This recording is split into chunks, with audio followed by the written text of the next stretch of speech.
साथियों, कल की 2898 AD मूवी अभी 27 जून को रिलीज हुई और मैं अपनी पूरी टीम के साथ पहले शो को देख कर आया हूँ। मैं आपको कुछ चीज़ें बताऊंगा, स्पॉइल नहीं करूंगा आपके लिए, लेकिन जो मेरे एक्सपीरियंस रहे हैं, साथ में जो मूवी से जुड़े फिलोसफिकल सब्जेक्ट्स हैं, उन पर बात करना बहुत जरूरी है। आप सभी को ट्रेलर से पता होगा कि मूवी जो है वो कल्कि जी के जन्म के अराउंड की कहानी है। उसमें अश्वत्थामा भी हैं, उसमें उनकी माँ का रोल प्ले कर रही हैं दीपिका पादुकोण जी, और साथ में एक प्रभास का कैरेक्टर है जिसको भैरवा बुलाते हैं। जो कहानी है इन्हीं तीनों कैरेक्टर्स के अराउंड है। अब मैं मूवी की बात करूं तो मूवी का जो फर्स्ट पार्ट था काफी स्लो था, लेकिन जो सेकंड पार्ट रहा है वो बहुत इंटरेस्टिंग है और आपको बांध कर रखेगा। और जो सबसे अच्छी चीज लगेगी आपको, इसमें जो महाभारत के सीन्स दिखाए गए हैं। अगर आप मूवी के महाभारत के सीन्स देखते हैं तो आपको मन करेगा कि अब महाभारत बननी चाहिए, इतने अच्छे सीन्स हैं। और जहां पर मूवी का जो CGI है, जो VFX है, वो इंटरनेशनल लेवल का है, वहीं पर मूवी कहीं कहीं डिसअपॉइंट भी करती है। कहीं कहीं अननेसेसरी कॉमेडी है, अननेसेसरी रोमांस डाला गया है, जिससे बहुत सी जगह पर आप डिसअपॉइंट होंगे। साथ में मूवी के एंड में क्लिफ हैंगर है, जिससे पता चलता है कि मूवी का भी सेकंड पार्ट आना भी बाकी है। तो मूवी का वो अलग विषय है, बहुत सी चीजें हो सकता है सेकंड पार्ट में सॉल्व भी हों, लेकिन मूवी से जुड़ी हुई बहुत सी चीजें हैं। चूंकि मूवी विष्णु जी के 10वें अवतार कल्कि जी के अराउंड है, तो इससे बहुत ढेर सारे प्रश्न उठते हैं। जो लोग मूवी को देखने जा रहे हैं, जो अवतारवाद से परिचित नहीं है, उनको अब ये कौतूहल होता है कि क्या सच में अवतार होगा, क्या ऐसी चीजें पॉसिबल हैं, क्या सच में जो हमारे पुराणों में लिखा है एज इट इज होने वाला है। तो ये सब कौतूहल सबके मन में बढ़ने लगता है। तो जब हम अवतारवाद की बात करते हैं, हम मूवी की बात कर लिए हैं, बहुत सी मैंने 2 वीडियो बनाई हैं, लेकिन आज हम अवतारवाद पर चर्चा करेंगे कि क्या अवतारवाद सच में पॉसिबल है। क्या हम अवतारवाद पर एक डिस्कशन रेशनैलिटी के साथ, साइंटिफिक टेम्परामेंट के साथ कर सकते हैं। नमस्ते दोस्तों, आप सभी का हाइपर क्वेस्ट के एपिसोड नंबर 111 में स्वागत है। साथियों, आज हम जो हिंदू सनातन धर्म में अवतारवाद है, इस पर चर्चा करेंगे। क्या अवतारवाद पॉसिबल है? अवतारवाद जो बताया गया है उसमें भी अलग अलग तरह के अवतार कौन से होते हैं, ईश्वर को अवतार लेने की आवश्यकता ही क्या है, और जो दूसरे संप्रदाय हैं जो अवतारवाद को नहीं मानते हैं, वो भी क्या तर्क देते हैं, ये सब हम डिस्कस करेंगे। तो साथियों, बिना किसी विलंब के आज के विश्लेषण को प्रारंभ करते हैं।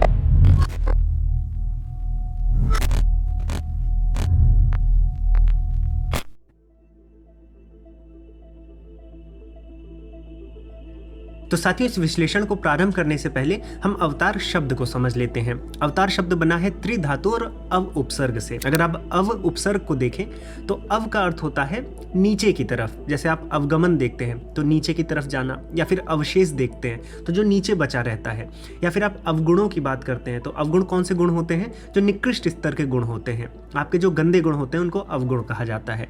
तो अव का अर्थ होता है जो नीचे की तरफ है, इसीलिए जो अवतार शब्द है इसका मतलब है ऊपर से कोई नीचे आ रहा है। तो अवतार शब्द यहाँ से आया कि कोई ऐसी दैवीय शक्ति या कोई भी चीज जो अपने ऊंचे स्थान से नीचे स्थान पर आती है, मनुष्य लोक में आती है, मृत्यु लोक में आती है, तो उसे हम अवतार कहते हैं। इसके साथ साथ और भी ढेर सारे शब्द हैं, जैसे हम प्रादुर्भाव भी कहते हैं कि किसी चीज का प्रादुर्भाव होना। ऐसे अगर आप हरिवंश पुराण को देखेंगे तो वहां पर अवतार शब्द का प्रयोग नहीं है, वहां पर प्रादुर्भाव शब्द का प्रयोग है। अब इसमें भी 2 तरह की चीजें हैं, एक ऊपर से नीचे आना और नीचे से वापस ऊपर जाना। तो जब ऊपर से नीचे आते हैं तो उसको हम आविर्भाव भी कहते हैं, और नीचे से जब ऊपर जाते हैं तो तिरोभाव कहते हैं। यानी प्रकट होना आविर्भाव है और मुक्त हो जाना वो तिरोभाव है। तो ये हमारी बेसिक फिलॉसफी है अवतारवाद की। मतलब जो वर्ड की फंक्शनिंग है वो मैंने आपको बताई, लेकिन इसमें बहुत से प्रश्न उठते हैं। पहला प्रश्न यही उठता है कि अगर ईश्वर ऊपर से नीचे आ गए, हमारे मृत्यु लोक में आ गए, हमारे संसार में आ गए, तो फिर संभाल कौन रहा है? क्या पूरे ईश्वर आ जाते हैं? तो इसमें भी अलग अलग तरह की फिलॉसफीज हैं कि अवतार भी अंशावतार होते हैं, पूर्णावतार होते हैं। अंशावतार क्या होते हैं कि ईश्वर के कुछ अंश से कोई शक्ति होती है जो हमारे मृत्यु लोक या मनुष्य लोक में आती है। ये फिलॉसफीज डेवलप की गई हैं। जैसे हम देखते हैं जो हनुमान जी हैं वो पूर्णावतार नहीं है शिव जी के, वो अंशावतार हैं, वो उनके एक अंश हैं। और ऐसे ही वीरभद्र भी शिव जी के एक अंश हैं। ऐसे अगर आप विष्णु जी के अवतार के बारे में बात करेंगे तो विष्णु जी के अंश से भी परशुराम जी हैं, तो वो भी अंशावतार हैं। वहीं पर अगर आप श्री राम जी की बात करेंगे, विष्णु जी की बात करेंगे, तो वो पूर्णावतार में आते हैं। अब यहाँ पर यह प्रश्न उठता है कि जो अवतार है, जो अंशावतार है, पूर्णावतार है, तब तो अंशावतार को पूर्णावतार से थोड़ा कमतर होना चाहिए या शक्ति में कम होना चाहिए। तो इस पर भी पद्म पुराण में कई ढेर सारी ऐसी फिलॉसफीज मिलती हैं जहां पर बताया गया है कि जो अवतार होते हैं इनका उद्देश्य जो होता है वैसी शक्ति ये प्रकट करते हैं। बाकी शक्ति इनमें पूरी होती है, लेकिन अपने उद्देश्य के अनुसार से। अगर श्री राम जी का उद्देश्य केवल रावण का उद्धार करना है तो उसके लिए जितनी शक्ति चाहिए उतनी शक्ति ही प्रकट करते हैं। ऐसे श्री कृष्ण जी को अगर जो कार्य करने आए हैं, धर्म की स्थापना करने आए हैं, उसके लिए जितनी शक्तियां चाहिए वो शक्तियां प्रकट करते हैं। बाकी शक्तियां उनमें निहित रहती हैं और इस तरह से अवतार में भी कोई बड़ा या छोटा नहीं होता है, उनके उद्देश्य अलग अलग होते हैं, इसलिए वो बड़े छोटे दिख सकते हैं लेकिन आपस में वो बड़े छोटे नहीं होते हैं। अब साथियों, जो अवतार का हमने प्रीमाइस बना लिया है, अब इस पर हम एक रैशनैलिटी से, एक थोड़ा सा लॉजिकल वे में सोचने का विचार करें, क्योंकि क्या है कि इसमें पक्ष में भी बहुत संप्रदाय हैं और विपक्ष में भी बहुत संप्रदाय हैं। तो पक्ष क्यों मानता है और विपक्ष क्यों उसको नकारता है, क्या तर्क है, इन दोनों को हम समझेंगे। तो पहले हम पक्ष को देख लेते हैं कि पक्ष क्यों मानता है कि एक ऐसा ईश्वर जो सब कुछ संभाल सकता है, जो सब कुछ कर सकता है, उसको यहाँ पर पृथ्वी पर आने की क्या आवश्यकता है। तो पक्ष के लोग क्या कह रहे हैं और जो विपक्ष में है उनके तर्क क्या है, ये दोनों हम आइए समझते हैं।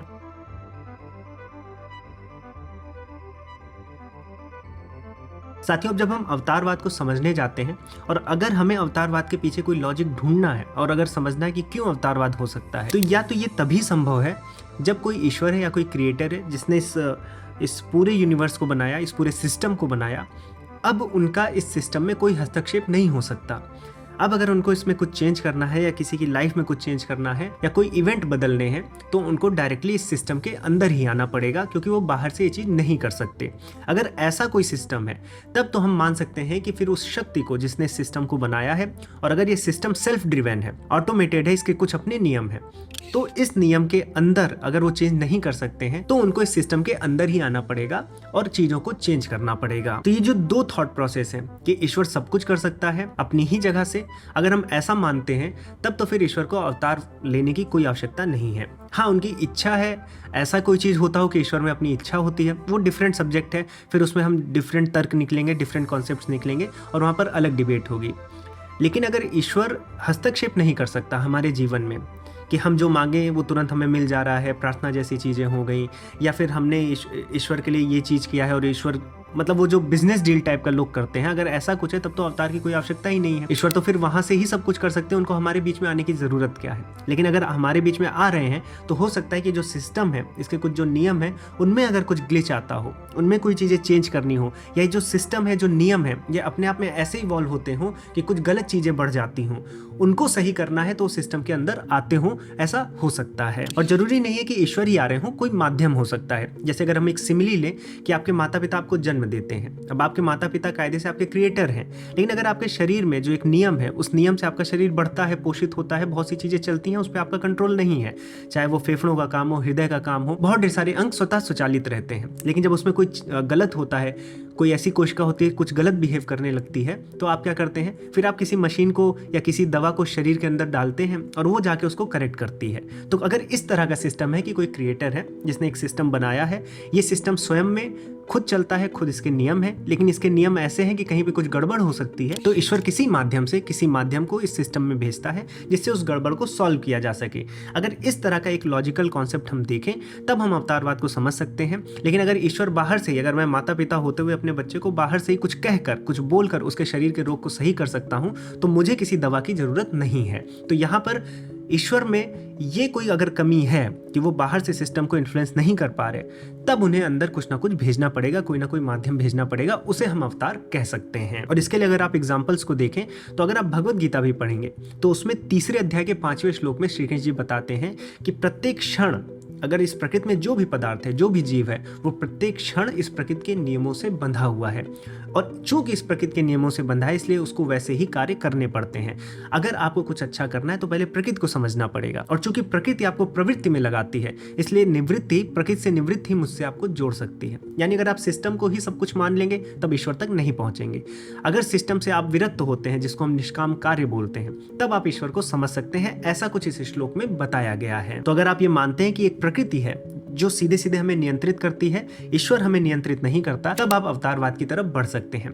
अब जो ये माध्यम होते हैं, जिन माध्यमों से ईश्वर यहाँ पर आते हैं, कुछ करेक्शन करते हैं, जैसे हम बोलते हैं कि अधर्म को नाश करते हैं, धर्म की स्थापना करते हैं, तो क्या क्या कार्य करते हैं इसको भी बताया गया है भगवत गीता में। अगर आप 4थे अध्याय के 7वें और 8वें श्लोक को पढ़ेंगे तो उसमें क्या बताया जा रहा है। एक श्लोक है, यदा यदा हि धर्मस्य ग्लानिर्भवति भारत अभ्युत्थानम अधर्मस्य तदात्मानं सृजाम्यहम्। दूसरा श्लोक है कि परित्राणाय साधूनां विनाशाय च दुष्कृतां धर्म संस्थापनार्थाय संभवामि युगे युगे। तो एक में बता रहे हैं कि अधर्म जब बढ़ जाता है तो धर्म की स्थापना करने के लिए ईश्वर आते हैं। अगर आप अधर्म और धर्म की परिभाषा देखें तो ये कोई रिलीजन नहीं है कि हिंदू, मुस्लिम, सिख, ईसाई, ये नियम ही है। धर्म नियम है, किसी वस्तु का गुण है, उसके कर्तव्य हैं, इसेंस है, अगर हम इसेंस कहेंगे, क्योंकि कर्तव्य फिर ड्यूटी हो जाती है, बहुत ढेर सारी, चूंकि आप इंग्लिश में ट्रांसलेट नहीं कर सकते धर्म को, तो धर्म क्या है, आपका एक इसेंस है, वस्तुओं का, पदार्थों का। उसमें जब कोई गड़बड़ी आ जाती है तो उसको सही करने एक माध्यम आता है, वो माध्यमी अवतार कहा जाता है। अब इसमें और भी चीजें हैं, इसमें आगे ये भी बोलते हैं कि परित्राणाय साधूनाम विनाशाय च दुष्कृताम। तो इसमें ये बोल रहे हैं कि जो साधु हैं, जो भक्त हैं, उनका उद्धार भी करते हैं, दुष्टों का विनाश भी करते हैं, और इस पूरी प्रक्रिया में धर्म की स्थापना करते हैं। तो ये 3 काम हमें दिखते हैं जो हमें भगवत गीता में as a philosophy, as a दर्शन दिखता है। अब यहाँ पर यह भी प्रश्न उठ सकता है कि जो ईश्वर हम ये मान रहे हैं कि इस पूरे सिस्टम को बनाया, इस पूरी प्रकृति को बनाया है, पूरे गैलेक्सीज को बनाए हैं, पूरा यूनिवर्स बना, उसमें प्लैनेट्स हैं, गैलेक्सीज हैं, हर चीज है, जो एक छोटी से छोटी चीज से लेकर बड़े से बड़ी चीज, और इन नियमों को भी अगर आप मानते हैं कि ईश्वर नहीं बनाया, प्रकृति कोई अपने सेल्फ सस्टेन कोई चीज नहीं है जो स्वयं से आई है, आप उसके पीछे भी एक ईश्वर को मान रहे हैं, तो जब प्रकृति को वो बना सकते हैं, नियमों को बना सकते हैं, तो उन्हें फिर यहाँ पर रावण या फिर कंस हो गए, इनको मारने की, आने की क्या आवश्यकता है, तो वहां से भी मार सकते हैं। तो वही मैं कह रहा हूं, अगर हस्तक्षेप कर सकते हैं तब तो आने की आवश्यकता नहीं है, अगर हस्तक्षेप नहीं कर सकते हैं तब उन्हें कोई ना कोई माध्यम यहाँ पर लाना पड़ेगा उनके वध के लिए। अब यहाँ पर जो 3 चीजें बताई गई कि भक्तों का उद्धार करते हैं, शत्रुओं या फिर राक्षसों का नाश करते हैं, धर्म की स्थापना करते हैं, तो इसमें भी इन तीनों में जो सबसे इंपॉर्टेंट है वो धर्म की स्थापना ही है। वो तो ईश्वर की स्तुति में बोला जाता है कि धर्म की स्थापना होगी तो भक्तों का भला ही होगा, शत्रुओं का नाश ही होगा, क्योंकि शत्रु अधर्म ही करते हैं, तो धर्म की स्थापना के लिए ही आते हैं। और इसको क्लियर भी किया है, अगर आप श्रीमद् भागवतम महापुराण में 5वें अध्याय के 19वें सर्ग के 5वें श्लोक को पढ़ेंगे तो वहां पर बताया जा रहा है कि शत्रुओं का नाश जो है वो तो बाय प्रोडक्ट है, वो तो जब धर्म की स्थापना होगी तो उसमें जो बुरे लोग हैं उनका नाश तो होगा ही, लेकिन जो मेन है, जो मेन उद्देश्य है उस माध्यम का जो इस सिस्टम में आया है, वो जीवन को कैसे जिया जाए, सही मार्ग दिखाने के लिए ईश्वर उस माध्यम को, उस अवतार को लेते हैं। जैसे कि अगर हम जाने तो वेदों में सिद्धांत दिया गया है, हमें नियम दिए गए हैं, लेकिन उन नियम को कैसे उतारा जाएगा जीवन में, इसके लिए लोग मानते हैं कि ये जो है एक माध्यम आता है हमारे बीच में, और उन सिद्धांतों को, जो वैदिक सिद्धांत हैं, उनको जीवन में कैसे उतारा जाए, इसके लिए एक माध्यम आता है और हमें बताता है अपने आचरण से, चाहे वो श्री राम जी हों, चाहे वो श्री कृष्ण जी हों, वो वैदिक आचरण को जीवन में कैसे उतारा जाए, उसको वो अपने जीवन शैली से, अपनी जीवन यात्रा से हम सभी भक्तों को समझाते हैं। तो ये जो वो पक्ष है जो अवतारवाद को मानता है, वो इस तरह से अवतारवाद को लेते हैं, और ये पक्ष बहुत बड़ा है, क्योंकि आज हमारे हिंदू सनातन धर्म को देखेंगे तो हर घर में श्री राम जी की पूजा होती है, श्री कृष्ण जी की पूजा होती है, हमारे पूरे जो त्योहार हैं वो इन्हीं अवतारवाद पर आधारित हैं। तो आज के समय में आप अवतारवाद के विरुद्ध कुछ बोल पाए, ये थोड़ा सा असंभव है, क्योंकि सबकी आस्थाएं इनसे जुड़ी हुई हैं, और ये बात आदि शंकराचार्य जी को भी झेलनी पड़ी थी, क्योंकि जब वो भगवत गीता का भाष्य करते हैं तो ऐसे कई श्लोक हैं जिनमें अवतारवाद आता है, और वहां पर वो केवल श्लोक का अर्थ करते हैं लेकिन अपनी कॉमेंट्री नहीं करते हैं। लेकिन आज भी आपको ऐसे कई संप्रदाय मिलेंगे जो अवतारवाद को पूर्णतया नकार देते हैं। आइए देखते हैं कि किन तर्कों पर, कुछ तर्क हमने देख भी लिए हैं, लेकिन वो क्या तर्क है और वो कौन से संप्रदाय हैं जो अवतारवाद को नहीं मानते हैं, उन पर भी चर्चा कर लेते हैं।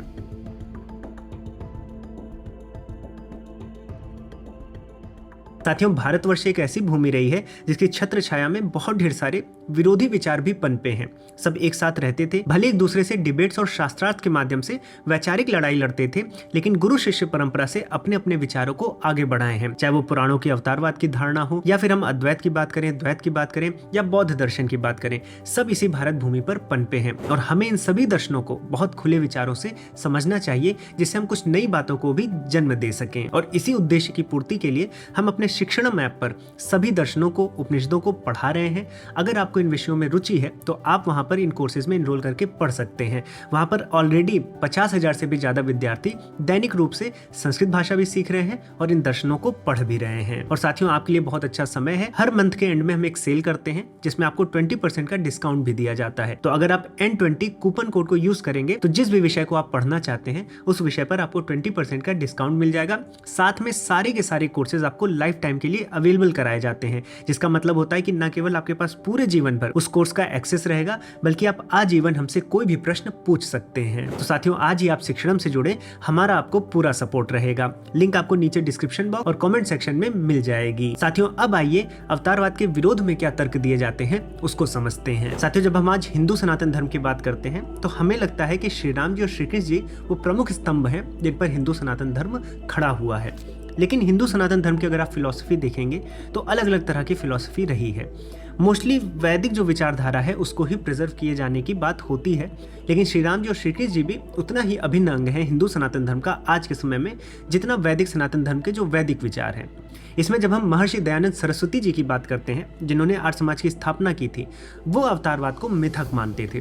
वो ऐसा इसलिए मानते थे क्योंकि वो कहते थे कि जो वैदिक विचार है या जो वैदिक साहित्य है, जो हमारे वेद हैं, उनमें अवतार की कहीं पर बात नहीं हुई है और वो इसके विरुद्ध है। इसलिए वो अपनी किताब सत्यार्थ प्रकाश में अवतारवाद के विरुद्ध लिखते हैं और बताते हैं कि वो मिथक है, और ऐसा ही प्रचार वो अपने संप्रदाय में करते हैं। इसलिए अगर आप किसी आर्य समाज के व्यक्ति से मिलेंगे जो वैदिक विचारधारा में बिलीव करता हो, तो वो हो सकता है कि श्री राम जी और श्री कृष्ण जी में बिलीव ना करता हो।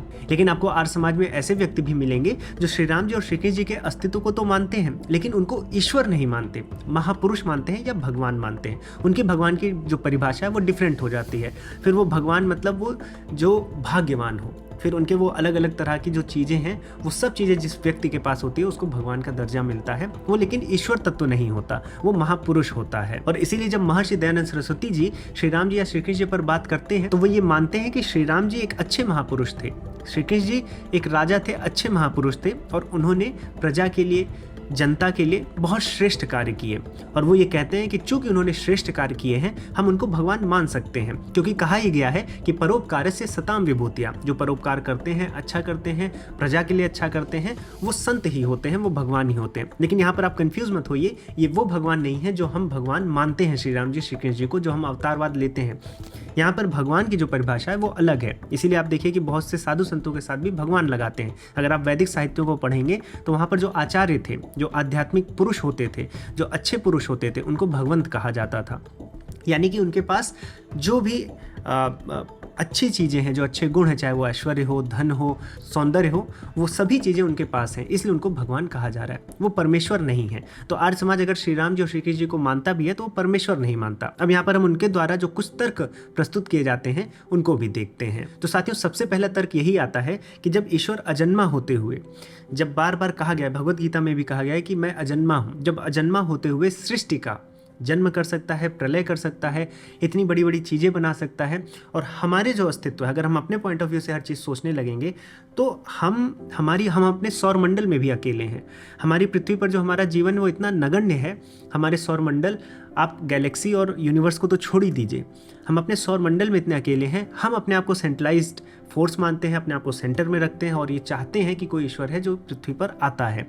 तो यहाँ पर महर्षि दयानंद सरस्वती जी का ये कहना था कि जो ईश्वर बिना जन्म लिए इतनी बड़ी बड़ी क्रियाएं कर सकता है, इतने बड़े बड़े तारे, इतने बड़े बड़े ग्रह, इतनी बड़ी गैलेक्सीज, यूनिवर्स बना सकता है, जिसमें हमें अभी आज तक ये भी नहीं पता है कि हम इंसान ही यहाँ के सेंटर हैं या और जगह इंसान नहीं है, उसमें ईश्वर कंस और रावण जैसे राक्षसों को मारने के लिए इतने नगण्य काम के लिए क्यों आएगा। और ये जो वैदिक दर्शन है इसके भी विरुद्ध जाता है, क्योंकि हम ईश्वर को अजन्मा मान चुके हैं, हम ईश्वर को अनंत मानते हैं, हम ईश्वर को अनादि मानते हैं। तो ऐसा ईश्वर अपने आप को गुण कर्म स्वभाव में क्यों बांधेगा और इस जन्म मरण की साइकिल में फंसा रहेगा। क्योंकि जो हमारा लोक है, चाहे वो बौद्ध धर्म हो या सनातन धर्म हो, ये माना है कि जो हमारा लोक है ये दुखों से भरा हुआ है, यहाँ पर दुख की निवृत्ति ही हमें चाहिए। हम सारा दर्शन इसीलिए पढ़ रहे हैं, हम सांख्य पढ़ रहे हैं, न्याय पढ़ रहे हैं, वैशेषिक पढ़ रहे हैं, क्यों? क्योंकि हमें दुखों की निवृत्ति हो जाए, और उसी दुख में फंसने वो ईश्वर आ रहा है। हमें ईश्वर के पास जाना है इस दुख से बचकर, और ईश्वर ऐसा क्यों होगा जो कि अनादि है, अनंत है, जिसको हम सच्चित आनंद कहते हैं, वो खुद चलकर इस दुख में फंसने क्यों आएगा? ये भी एक तर्क रखा जाता है। अब साथियों, मैंने ये भी पक्ष बता दिया कि अवतारवाद क्यों मानते होंगे, और ये भी पक्ष बता दिया कि अवतारवाद के विरुद्ध क्यों बोला जाता है। अगर आप मेरे पर्सनल मत की बात करेंगे तो मेरा एक और इसमें एक ओपिनियन है कि जब हम अवतारवाद को देखते हैं या फिर वैदिक विचार को देखते हैं तो मुझे एक चीज़ और दिखती है जो इन दोनों पहलुओं से अलग है। अगर हम महर्षि दयानंद सरस्वती जी के इस विचार को माने कि ईश्वर प्रलय करता है, सृष्टि करता है अपनी इच्छा अनुसार, इतना सर्वशक्तिमान है, तो क्यों आएगा? तो मेरे विचार यहाँ पे है कि ईश्वर इतना सर्वशक्तिमान है कि वो प्रलय भी करते हैं, सृष्टि भी करते हैं। तो ये प्रलय और सृष्टि भी नियमों से क्यों बंधी है? इसका मतलब अगर प्रलय और सृष्टि भी नियमों से बंधी है तब तो ईश्वर भी नियमों से बंधे होंगे।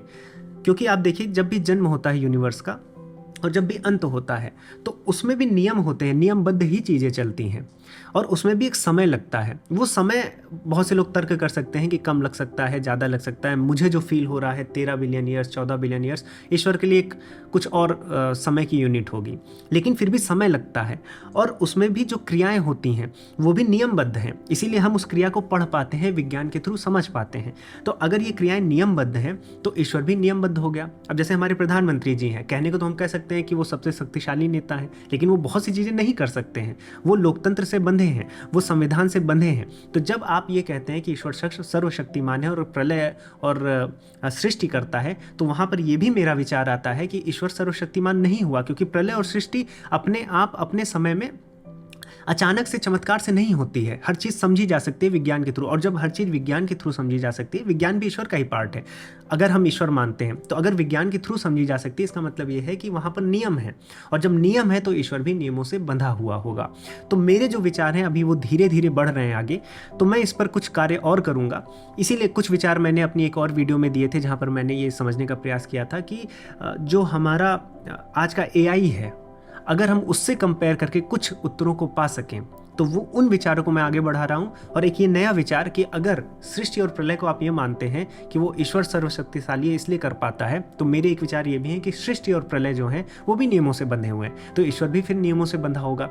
तो इन विचारों के साथ मेरे कुछ अलग विचार हैं, लेकिन अवतारवाद पर जो पक्ष रखा गया है और अवतारवाद पर जो विपक्ष है वो किन आधारों पर खड़ा है, इस वीडियो के माध्यम से मैंने आपको समझाने का प्रयास किया है। और इसके पहले भी मैंने निर्गुण और सगुण दोनों पर अपने विचार रखे हैं। मैं अवतारवाद को, अब मेरे जो अपने विचार हैं, अभी तो मैंने एक अपना अलग विचार रखा था कि इन दोनों से हटके क्या है, लेकिन अगर इन दोनों पर रखना हो तो अवतारवाद पर मैं ऐसे देखता हूँ, मैं अवतारवाद को टॉप टू बॉटम नहीं देखता हूँ, मैं बॉटम टू टॉप देखता हूँ कि हम क्या होता है कि कभी कभी हमारे बीच में ऐसे व्यक्तित्व होते हैं जिनमें ऐसे गुण होते हैं जो दूसरे मनुष्यों से थोड़े ज़्यादा होते हैं, हम उनको ज़्यादा रिस्पेक्ट देते हैं, और फिर हम कभी कभी ऐसी बातें करते हैं कि ये तो भगवान के साक्षात अवतार हैं, तो ये हम भाषा में भी प्रयोग करते हैं। तो मैं टॉप टू बॉटम देखता हूँ कि भगवान श्री राम थे यहाँ पर, उन्होंने बहुत अच्छा काम किया, उनके आदर्शों पर हम आगे बढ़ते हैं, इसलिए वो हमारे लिए भगवान तुल्य हैं। तो मैं टॉप टू बॉटम देखता हूँ अवतारवाद को। और दूसरा जो मेरा विचार ये है कि हमारे पास ईश्वर तक पहुंचने के जो दो मार्ग हैं, या तो ईश्वर हमारे पास आए या तो मैं ईश्वर के पास जाऊं, और दोनों मार्गों को वैदिक धर्म ने, सनातन धर्म में संरक्षित किया है। मैं ईश्वर के पास जाऊं यानी कि मेरी जो चेतना है वो इतनी बृहद हो जाए कि ईश्वर की चेतना से मिल जाए, इसीलिए हम इसको ब्रह्मन कहते हैं कि ब्रह्म जो है वहां तक जाना है, बृहद हो जाए हमारी चेतना। तो एक तरह से मैं ईश्वर के पास पहुंच जाऊं, जो वैदिक विचार है, या तो ईश्वर मेरे घर आ जाएं, तो मैं ईश्वर को एक आलंबन बना लेता हूं और फिर उसमें एक प्राण प्रतिष्ठा की क्रिया करता हूं, जिससे वो जो आलंबन मैंने वस्तु बनाई है या मूर्ति बनाई है वो मेरे लिए विशेष हो जाए, वो मेरे लिए कंधा हो जाए, वो मेरे लिए एक आदर की चीज हो जाए, जिसके थ्रू मैं अपनी कॉन्शियसनेस को अलाइन करके मैं अपने एक ईश्वर से जुड़ सकूं। तो ये कुछ मेरे विचार थे इन विषयों पर। इसी के साथ मैं आशा करूंगा कि इस वीडियो के माध्यम से आपको अवतारवाद पर और उसके पीछे कुछ रैशनल हो सकता है या नहीं, या फिर अवतारवाद को क्यों आज भी कुछ संप्रदाय ऐसे हैं जो नहीं मानते हैं, क्या तर्क देते हैं, उनके विषय में आपको समझ में आएगा। अगर आपको वीडियो पसंद आई है तो लाइक बटन पर जरूर क्लिक करें और कमेंट सेक्शन में हमें बताएं कि और भी ऐसे कौन से विषय हैं जिन पर आपको मेरे विचार और जो सनातन विचार हैं, हिंदू सनातन धर्म के विचार हैं, जिन पर आपको वीडियोस चाहिए, जहां पर मैं उन विषयों को और भी गहनता से आपको समझा सकूं और अपने भी विचार व्यक्त कर सकूं। और साथियों, अगर आपको दर्शनों में इंटरेस्ट है, ये अलग अलग जो विषय हैं, चाहे वो अवतारवाद हो गया, द्वैतवाद हो गया, अद्वैतवाद हो गया,